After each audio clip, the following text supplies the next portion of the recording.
Hey everybody, welcome to Comics with Bueller. As always, I'm Bueller. Today is episode 68 of the new Coffee and Comics Show. This is where we show you some great books, we drink some awesome coffee, and we talk about a great subject every single episode. And this episode is no exception. I'm not alone. I got my good friend Bob. Bob, how are you? I am doing exceptionally well. I want to draw your attention really quick to the t-shirt that I'm wearing. This t-shirt, you see it right here? Yeah. I haven't worn this t-shirt in 2 years. You know why?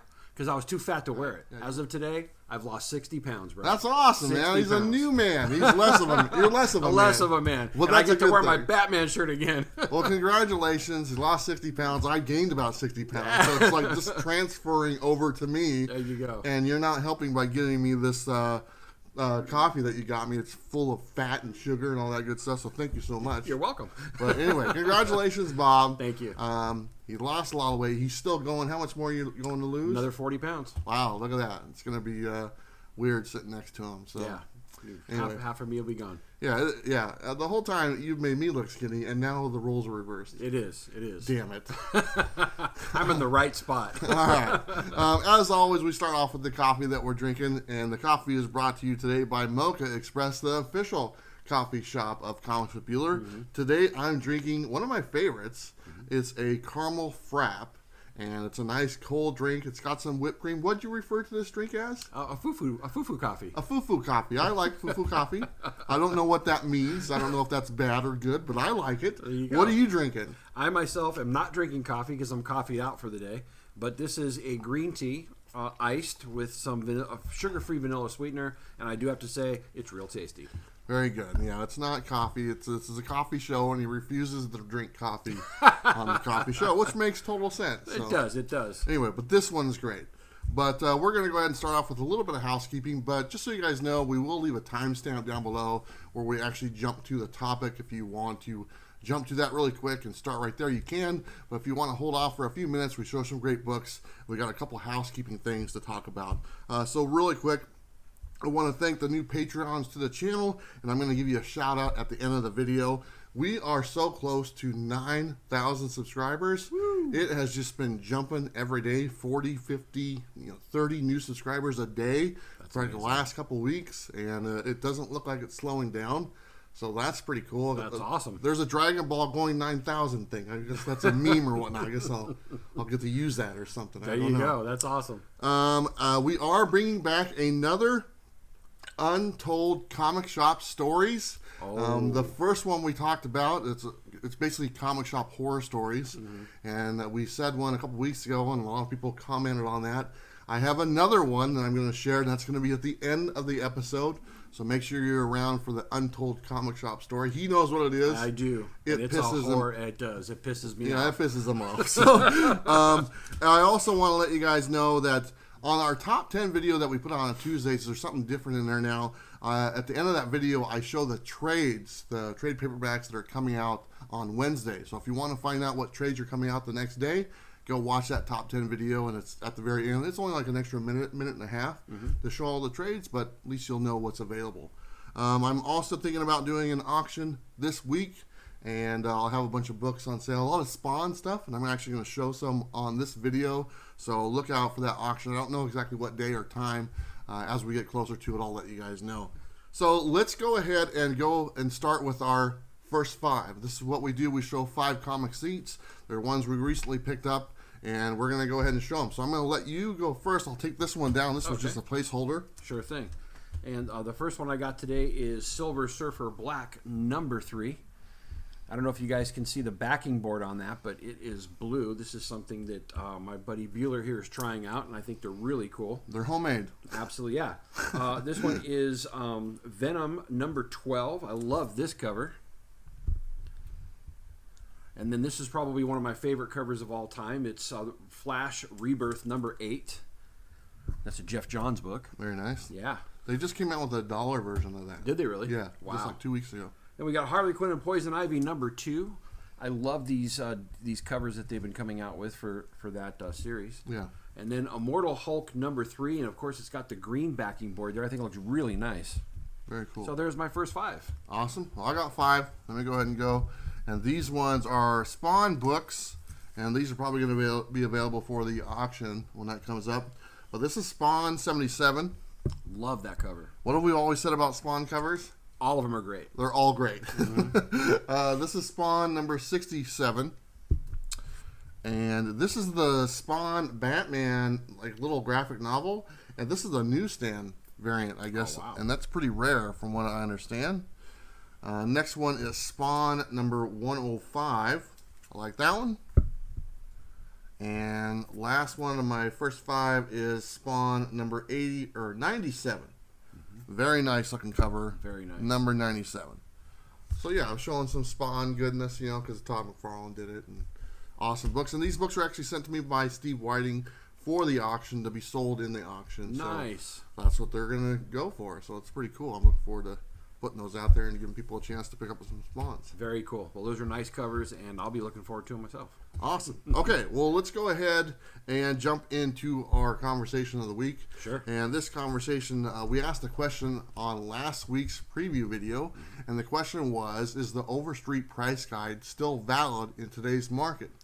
We had a bunch of comments on that, and honestly, it's hard to put this list together. It really is. It's hard to pick out the comments because there's so many great comments that people leave, and I'm going through them. We both go through them, and we're trying to find the best ones, but we do leave some out, and I want to apologize because they're all really good. Right. I mean, we can only go over, you know, a certain amount of comments on the show, and I think there was upwards of over 40 comments this week. Yeah, It was very much so. Pretty much. Bob, you are up first with the first comment, and we will go from there. Awesome. The first comment comes from a good friend of the show, the Comic Club, and he says, as an entertainment retailer specializing in comic books, the Overstreet remains a valuable tool for me and my business.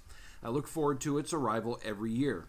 It has excellent articles, the most used and comprehensive grading guide in the industry, and listings of thousands of comic books with values for grades from good to near mint.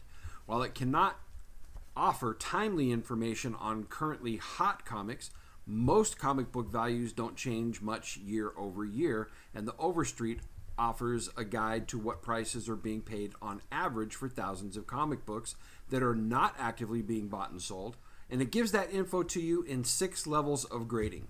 You can easily find online what a near mint comic book is going for, but what if your copy is very good? The Overstreet can tell you that at a glance. Need to know your value of a 1960 comic book, the Civil War musket, in fine condition? You probably won't find it online, but you will find it in the Overstreet. Plus, it's a treasure trove of comic book trivia and details like what company published a certain comic, when it was published, and who the artist was, if it was a low print run, all at your fingertips. I could go on, but clearly the Overstreet is not only relevant, it's invaluable to the hobby and industry. The Comic Book Pusher. Awesome. So this is a comic shop owner. Yes. Who has obviously used the Overstreet price guide for a long time. He's been in business a very long time. And there are a couple different versions of the Overstreet. There is a version like for comic shops. Sure. And I'm sure he references that all the time. It has basically the same information. Just it's a bigger size and everything and easier to use. Right. But I want to talk about the comic shops. And just the simple fact that he's referencing that he uses it for the books that aren't necessarily get a lot of attention. Absolutely. And let's reference Key Collector. Key Collector is a great app. I use it all the time. It doesn't have all the books on there. No. But the Overstreet does. Yeah. And that's a great reference tool, especially for a comic book shop owner that gets boxes and boxes that come through the front door and people want to trade or sell those books. They need some type of reference. Can you imagine going through a box of comics on a daily basis and having to look every one of them up on eBay to see what they're worth? It's crazy. It would take forever. It would. But if you go on your book right there and you just kind of go through it really quick, you can find chunks of books. Issues 20 through 50 are worth $4 type thing. Exactly. Easy thing to do. So that material for a comic shop owner is invaluable to have. Sure it is. Well, and you know, and that's, I think right there is a great point. I mean, if you're talking about just the comic shop owners right now, you know, I don't know if a comic shop can truly, I mean, really, unless you are up on everything, you'd never be able to, you know, grade, or not grade, but you'd never be able to get the prices on comics, you know, that are obscure. You just never would be able to. And if you had a long run of it, I mean, you have to have a resource like that, you know. And then, but he also goes on about all these different other things that the Overstreet Price Guide offers. It offers a comprehensive grading guide. Yeah. Right. I can't tell you how many times I've told new collectors. I mean, if you're going to be collecting, you have to understand how to grade a comic. Yeah, and not only the grading the comic, but the values of different grades. Exactly. That's one thing I struggle with, is because you'll see stuff online, near mint condition type thing, and you'll see the value for that. And then it's harder to find a lower grade. But the Overstreet offers many different versions of a graded book to see and reference the price. Absolutely. That comes in very handy when you're trying to decide how much to pay for maybe a not near mint book. Sure. You'll find that reference in the Overstreet price guide. Absolutely. Invaluable. I mean, again, I don't know how you'd be able to get by without it. Yeah. I mean, we used to call it our comic book Bible, right? I mean, literally. And, if you're going to be in this, and you're in it to win, then you need this resource. Yeah. You will not be able to get by just on the Key Collectors app. Nothing against that app. I think it's an amazing app. Yeah. But this resource, I think, is where you have to be grounded in. Very much so. Let's go on to the next one. I got it. It's from Mark Spector Comics. It says, yes, Overstreet is still relevant for modern 5-year-old or golden age books.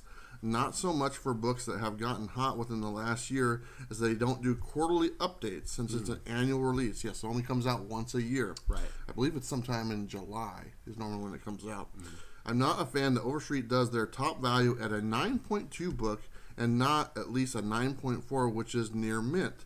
The speculation market is where the disparity comes into play with eBay versus Overstreet on recent new comic book day books.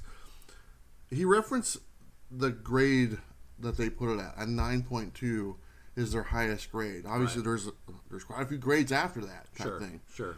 I don't know why they do a lower grade for their highest tier. I mean, have you heard anything at all? I haven't, but I've speculated on it, and I would venture to say the reason why, this is the only thing I can think of, would be for people who are selling the books.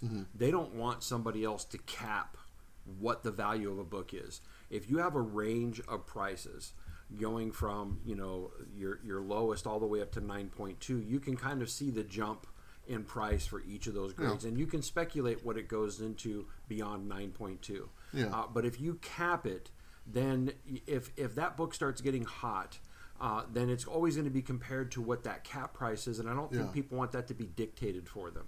So I'm only speculating, but I would think that would be one of the reasons why they would only cap it at 9.2. I don't know if it actually mentions something in the book why they do that. It might be in there, but if you guys know the reason they do that, please let us know in the comments down below. That would be interesting. I just haven't seen anything, and maybe I'm just not doing enough research on it. Sure. But I've always wondered why their grading for his near mint is like a 9.2. So, Right. Bob, you are up next. Sure. Okay, this one comes from Patrick Melorano. Thank you very much, Patrick. He says, sure, Overstreet is valid the day it comes out and becomes obsolete the very next day. Laughing out loud. In today's market, even a monthly guide wouldn't be enough with how quickly things change. Now, that comment right there that he makes there at the end, that's kind of one of the reasons why I picked this one. He makes a very interesting point there where he says even a monthly guide wouldn't be enough with how quickly things change. What do you think about that? I think that he's a little bit right and wrong at the same time. I think that it does somewhat become obsolete because of kind of what he mentions, on a monthly basis. And there used to be a monthly price guide. The Wizard used to be a monthly guide. That's right. Different era, different time, so as far as relevance, that's probably in the same boat. Right. But one thing I noticed, the market does change literally on a daily basis right now. And that's almost impossible to put out a guide that references that daily basis change. Right. Now, on the same hand, it might change daily, but overall you want like a solid price point that is reflecting not like a day value, but the overall value of that book and what it's going to be down the road. Absolutely. There's a lot of the FOMO or a lot of the got to get it now and all that stuff, and it spikes the price and it's worth something one day a lot, but really as far as long term it might not be worth that much money. Right. If you can get a base, a solid base for what this holds value down the road, I think that's more valuable than just going, oh, today it's a $20 book, tomorrow it's a $15 book. Right. I'd rather have a steady pace, a steady growth, and not kind of just fluctuate up and down. Sure. That's what the stock market's for. Yeah, absolutely. But, you know, again, that also comes down to the type of collector that you are. There are some guys that, you know, or some collectors that really like that up and down really quick because they're capitalizing on that. They're looking at what's spiking now, trying to make money off of it, and things that are starting to drop, they're dumping. Yeah. And they live and die by that, you know, on a daily basis because they're basically hustling. They're hustling. Yeah, they're hustling, trying to make a buck. But you know, for the long-term collector, what you just said is exactly the the place that I want to be. I want to have some steady information that shows exactly what's going on with that book, and you're not going to get that on a daily report or a monthly report. But again, I think he makes a good point there. You know, that it wouldn't be enough for some people. Yeah. The next one up is it's Raphael. He says, I am a new collector and mostly buy modern books off the shelf. So for me, I don't really have a reason to check it. But if I was curious about an older book, I would check the price guide first before going to eBay. New collector. Welcome, Raphael. Welcome. Coming into the hobby. The thing about this, he's buying newer books that aren't going to be reflected in the Overstreet. It comes out once a year. So if he buys a book this week, he's not going to see it in the book until literally a year later. That's right. Type thing. And they work on that book for some time. And so, honestly, if you're buying a modern book, the information, you almost have to wait till the next one comes out after that to get a solid ground base for it. But the material in that book for a new collector, you already mentioned, helps you how to grade. Yeah. It teaches you all these things about the industry. The Comic Club mentioned it in his comment. You know, this publisher, all the information on the book you can find in the Overstreet price guide. That's right. For a new collector, it'd be one of the very first purchases I made. Absolutely. It's an invaluable resource. Comic Club was talking about it earlier. There are articles. It tells you, when books came out, the lingo that, that we banter back and forth with. You're going to pick up that inside of it. You're going to understand maybe for the first time what a reprint is. Yeah. There's all kinds of things that you can learn, like, because of how great a resource it is. So it's not just a price guide. Yeah, it's much more. You got the next one. It's from Scott. Scott Thielen. We've read comments from him before. Thank you very much, Scott. He says, I think that Overstreet has become obsolete in this age of speculation and spikes in the market. Compiled sales data and published once a year is just not reactive enough these days. Apps like Key Collector and Go Collect have more accurate values. Personally, I use the Bueller method of checking the sold items on eBay for the most accurate value in a given month. Great job on the channel. I never miss it. Hey, thanks, Scott. Awesome. Thank you, Scott. He's referring to when I make my eBay versus Overstreet videos, I always reference the sold price, not the listing price. There is a difference between sold prices and listing price. Yeah. And as far as the Key Collector, their value is just eBay prices, is what they're putting on there. You'll click on the eBay thing on Key Collector, and it goes straight to eBay, and that's the price it's referencing, if I'm not mistaken. Once a year, he's right. Because you're dealing with books that come out weekly. Sure. Every Wednesday, we got new comic books. 52 weeks a year, there's new comic books. Right. There's information coming from every resource about books. Once a year, I think he's right, is not enough. I think that what they need to do, and I don't know if this is doable, a quarterly book, and maybe just like an update type thing with newer titles. I would love to see that from Overstreet, because Overstreet has the name recognition. It's been in the industry forever. When I was a teenager, or less than that, when I got my first Overstreet, man, I looked at that for hours and hours. I looked up every one of my books. Right. Every one of them. If they had something that was a quarterly base, an update to the volume. I think they're on, I don't know what volume, 50 or something like that? It's up there. Yeah, so 50.1, 50.2, with the current stuff and then added new stuff to it, I think would be great. And it would be a solid platform for comic shops to reference new material. Absolutely, and I agree with that. The other thing that I've often wondered, and maybe some of you know about this, is that I'm really surprised that Overstreet hasn't come out with their own app or an online database that gets updated on a monthly basis that you could pay a certain fee for. Yeah. They've got all the information, Yeah. you know, and maybe, you know, the stuff that's online wouldn't have all the articles and things like that inside of it, but it would be an updated thing that you could look at that would be a useful resource. Yeah. I don't know why they haven't capitalized on that. Maybe somebody you can leave a comment on that. But, you know, I really think, and this is, I'm just going to put my cards on the table, I think you need both the Overstreet guide and I think you need the newer apps like Go Collect and Key Collector. And Key Collector, exactly. I think, you know, because they both hit different spots, it's an overall comprehensive package when you have both. Yes. So. I believe so too. I think that if you get them all in the same ring together, I think they all complement each other very well. Absolutely. I got the next one. This one is from Jean-Claude Van Damme. No, just Jean-Claude. Something is worth what a buyer is willing to pay. A monthly Overstreet guide is obsolete in today's comic market. I don't know if he knows that it's only yearly. He references it being monthly. It's actually only yearly. Maybe he just misspoke on here, but it was a good comment, so I want to use it. Monthly is not an accurate enough timestamp to give us fair market value. Could you imagine a printed monthly stock guide instead of the current New York Stock Exchange ticker? The sold items filter on eBay give you a more accurate and time-sensitive price guide. Even GoCollect.com is not worth the subscription as they track only CGC slab books which sell on eBay.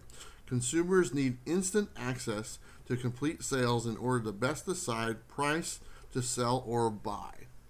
Yeah, he wants up-to-date information, he does. like to the minute type thing. Right, and I think this is it's a great point. But this is why I think your videos were so intriguing to me, because I had, you know, kind of the same thought process behind it. And when you brought your videos out and compared the prices online, you know, eBay versus Overstreet, I was shocked at just how comparative the price is. And so that told me that, you know, all my assumptions were not as, you know, disparate as I thought that they were. And so, you know, I don't know if, you know, having a monthly, you know, up-to-date resource is the way to go. But I tell you what, I was really shocked at the results. You're referencing those videos. I've done 3 of them. Maybe when this video comes out, we're filming this on early. So I think I'm doing an eBay, another episode here that's coming out this weekend. But so far, I've done 3 of them. And basically how they break down is I take 20 random books, Marvel, DC, Independent, and I compare the sold prices on eBay and compare those to the Overstreet price guide, the newest one that came out. Same condition, same grade. That's very important. And I do factor in some other things just to make up for like shipping and insurance and stuff like that, depending on the book. Surprisingly, after 3 episodes, Overstreet has been higher on every one of them. That's amazing. And not only has it been higher, but it's not by a lot. I mean, it's like really close. It's like there was one episode, I was 15 books in, and there was a $3 difference. I remember that. Between sold price on eBay and the Overstreet price guide. After 15 books, $3.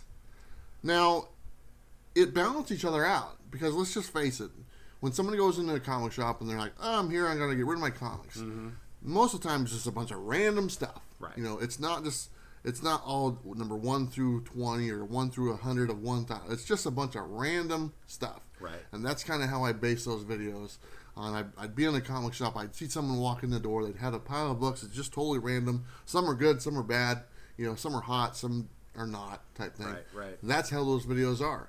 But the overall, after taking all 20 and adding them all together, it was hardly anything different. And I was really surprised.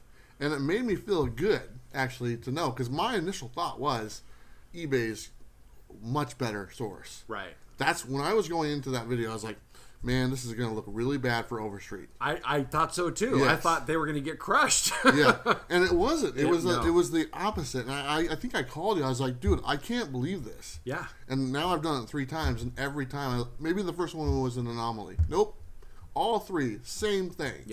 Absolutely. And it just kind of goes to show you that even though there is I got to get it now, I got to get it now, and that price jump or whatnot, it stabilizes eventually. Absolutely. And I think if you can just take a step back, be patient, and be patient in collecting your hobby, you will pay the good value or the right value for that book. Absolutely. And I think a lot of people overpay because they're very emotional and they make that snap decision and buy that book. If they would have waited, a week, they would have paid half that. Half that. Exactly right. Great point. You got the last one there. Next one comes from Derek Magnus. Thank you, Derek. He says, Overstreet is still valid. It's a great resource for comics. The prices may not be on point, but the information is for which comics go off of. The first appearance, in other words, first appearance, important info, writers, artists, etc. The articles are also helpful on what is really going on. We would have no Go Collect, Key Collector without Overstreet. That's a great point. I think he's right. I think that they reference that. They have to. It's. I said that from the very beginning. Overstreet is a very stable thing. It's been there for a long time.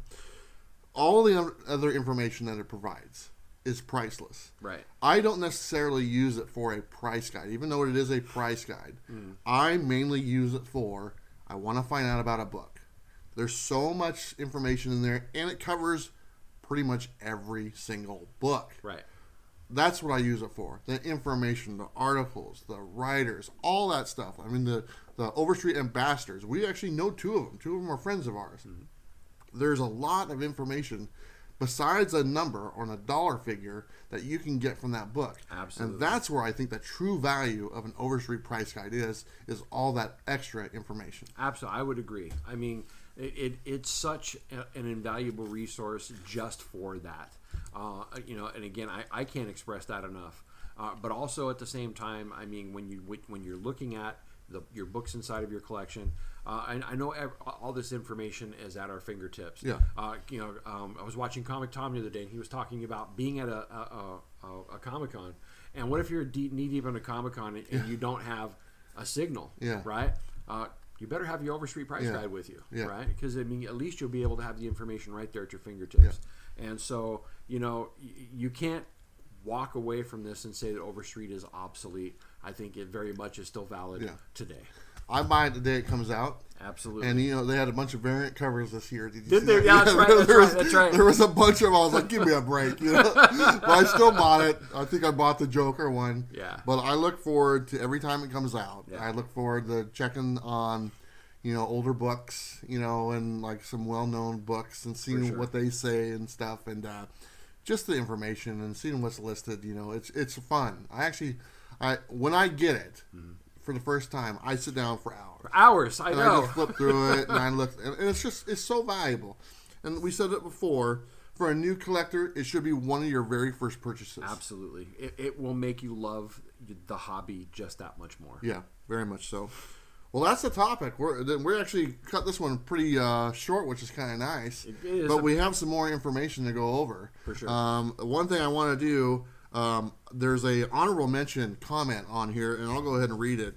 It doesn't have anything to do with the topic. It's from the Big Benzino 21. It says, "Hey Bueller, first off, I just want to say that I still love your channel, man." Well, I'm glad he still does, even though Bob's here. I wanted to say that you should make a sticker out of your Coffee and Comics logo, and I wanted to know where I can purchase your Comics with Bueller stickers. Keep the great videos coming, man. I never thought to make the Coffee and Comics logo. I actually made that logo. It's a new one that I just made for the new one since you've been on. Which I love. And it's got the little coffee beans, coffee mug, and stuff. I've never made that into a sticker. Maybe I should. Sound like people are interested. As far as my regular Comics with Bueller logo, I don't have any stickers for those either. So unfortunately, I don't have either one of those. But thanks for the idea, and maybe I'll make some. But it'd be kind of cool, I think. But I appreciate you, the Big Benzino. Appreciate you watching, and appreciate the idea for making stickers for those. And it'd be kind of cool. Your old stickers used to be in every Bueller box, and so maybe you can find somebody out there who's willing to give you some. That's right. So, I don't have any of those left either. So no, exactly. What are you going to do? Okay, so let's go ahead and move on to our, you know what? Let's just go ahead and jump into the Untold comic shop story. Here we go. Okay. Let me just sit here and just take a deep breath because I know I'm going to be cringing again. So the reason why I want to tell this is because this story is going to reference our next topic for next week. And I think this is a great example of things that might be wrong with our industry. Yeah. So this is, like I said, Untold Comic Shop horror story. This is a local comic shop. I do consider the gentleman a friend of mine and stuff like that. Maybe he was just having a bad day. Mm-hmm. But I was in the comic shop on this day, and there was a younger kid with his mom, and he was back in the 50 cent room going through books and finding his books. I immediately flashed back to when my mom took me to a comic shop. Yep. Okay? I was like, oh, that's cool. And I'm up by the counter, and I'm kind of talking with the shop owner. And, they're in there for probably 20, 25 minutes. And the kid comes up, and you can see the smile on his face. He's happy. He's found, like 3 or 4 books. Spider-Man, Captain America, a couple other ones. Very happy. Young kid. He goes up to purchase the books. He hands them to the guy, to the comic shop owner. And the kid goes, I'd like to get some bags and boards for these books. And the comic shop owner looks the kid in the face and said, these books aren't worth bags and boards. Don't waste your money. The mom literally just sat there like, what the hell? Why would you say that to my kid? It doesn't matter whether he thinks those books are worth something. To that kid, they were worth a ton. Everything. That kid didn't say a word. He just sat there and just kind of, didn't get the bags and boards. Nothing. And I'm sitting there on the other side of the aisle just like, what? Does he realize what he just said? Yeah. And he didn't. He had no clue what he just said to that kid. And you could see the devastation on the kid, and the mom was just pissed. Oh, I bet. And I was like... Well, you know as well as I do, when he was picking out those comics, he picked out the 4 or 5 comics that he wanted. I mean, literally picked out the ones that he thought were the coolest, you know? Yeah. And go ahead. So, anyway, later on, I actually brought that up to the comic shop owner, like a couple weeks later, and he remembered the incident. Mm-hmm. And I think when I told him the scenario, what I just shared with you guys, mm-hmm. he saw exactly what he did, and he realized it. He's like, man, you're right. What was I thinking? And he he felt really bad. And I said, have those people come back in? He goes, no. Yeah. I go, yeah, they're not coming back in, and maybe they don't even want to collect comic books anymore. Yeah. It's just unfortunate. I mean, that pissed me off when I saw it, and that kind of leads us to our question for next week. And I just have to address, we did a comic book industry crash video a couple weeks ago. That video has been seen 8,000 times. That is still going today. It has some legs. It's by far our most watched copy video by triple. I mean, not even close. It's probably on par for 10,000 views by the end of the month. So we are going to reference that again, and we're going to bring up that subject. And I want to hear from you guys, because the question is going to be, how can we, as comic book community members, prevent a comic book crash? I love that question, because now it gets us involved. Yes. That's great questions. I can't wait to get into that one. Yeah. So I want you guys to do me a favor. Go ahead and leave some comments on this video as well, and then also watch the preview video, because that's when we'll be asking the question again. The preview video on Wednesday, leave a comment on there, because I think the more feedback we can get for this, the better off we'll be, and maybe we can do something about it. I would love that. Because I'll just tell you guys, you'd be surprised who watches this video. Mm-hmm. And as far as people in the comic book industry. That's right. There's a lot of comic book industry people that watch these videos. Watch our videos, watch yours, watch others. And you might be talking directly to them. Absolutely. So do me a favor, leave a comment. Let me know what you guys think, what we can do on our end to prevent a comic book crash going forward. Come on. I think that's the best subject that we can talk about, and I'm really excited about it. Very much so. Okay, so there you go. That's going to be the question. Let's do our final 5 books. You can go first. All right. And this one, these are all books that have come out in this week and last week. This one is Folklords number 3. And that's the variant cover with the babies in the tree. I love that one. We're going to do a review on that one, so make sure you check that out. Absolutely. And we got Dead Eyes number 4. Some Jerry Duggan action on there. And then we got Web of Venom, The Good Son, just came out this week. Nice. I read that one. Yeah. And then we got Guardians of the Galaxy number 1, and this is the cover that I am looking for. Such a great cover. I read that one too. I think I'm probably going to do reviews on those myself. Okay, so I'll be checking for those. And then we have Batman number 87, the continued run of James Tynion IV. Yeah. And we're going to do a review on that one also. Absolutely. So we're reviewing like 4 out of 5 of those books. Sounds good to me. Very cool. Awesome. Well, I got 5. Yeah. What you got? I got some older ones, and these ones are actually sent to me from Steve Whiting as well. Spider-Woman number 1. Look at that. Look at that. That's some goodness right there. And of course, he had to send me Captain America number 1, Rob Liefeld. Oh, nice. Do you see that? I do. That's awesome. It's wonderful. I don't know what this is, but it's kind of cool. It's 3-dimension adventure Superman. It's kind of an old thing. It's not really a comic book, but it's an old Superman thing. With the old 3D glasses? Yeah. That's awesome. And then I got Batman number 300.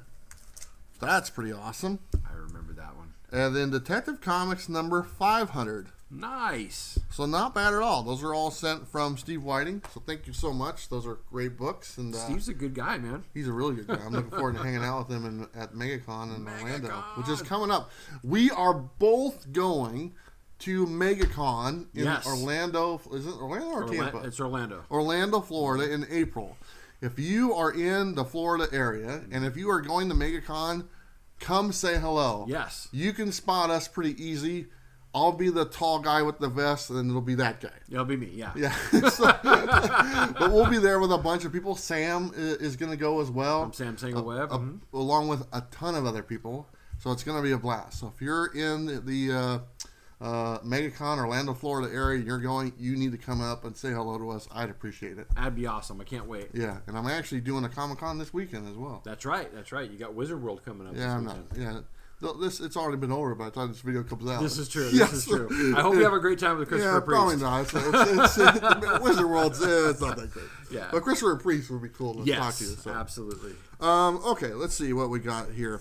Last thing I want to do, I want to thank our Patreons really fast. And like I said last week, I don't really know if I'm supposed to say the last name, so I'm just going to say the first name for our Patreons. Newest members, Jose, thank you. Zach, thank you so much. Comic Ron, thank you so much. Those are the new ones. Then we have John, Damian, Robert, Pete, and Mike.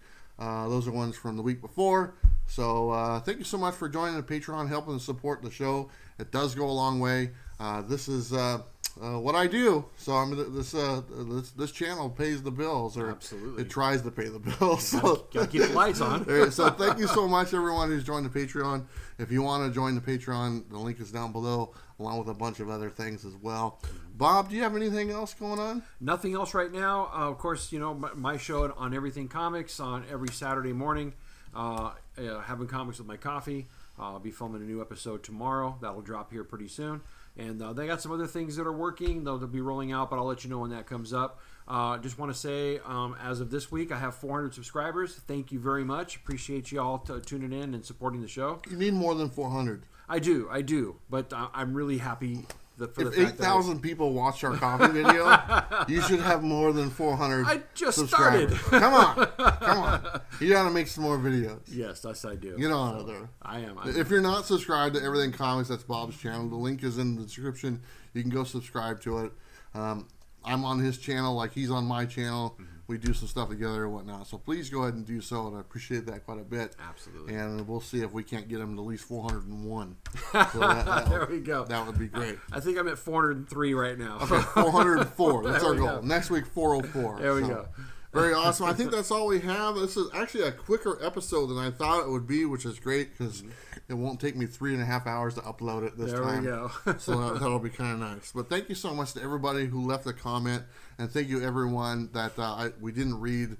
We do read them all. We do go through them and stuff, and they're just some awesome things. And the conversations we're having are really great conversations. Looking forward to next week's, as far as, like I said, what we can do in the community to help prevent a comic book crash, or just to make our comic book industry stronger. Sure. What we can do to do that. So right. Anyway, okay, thanks everyone so much. Appreciate your time. Don't forget to like and subscribe. You know what to do. We'll see you next time. Bye.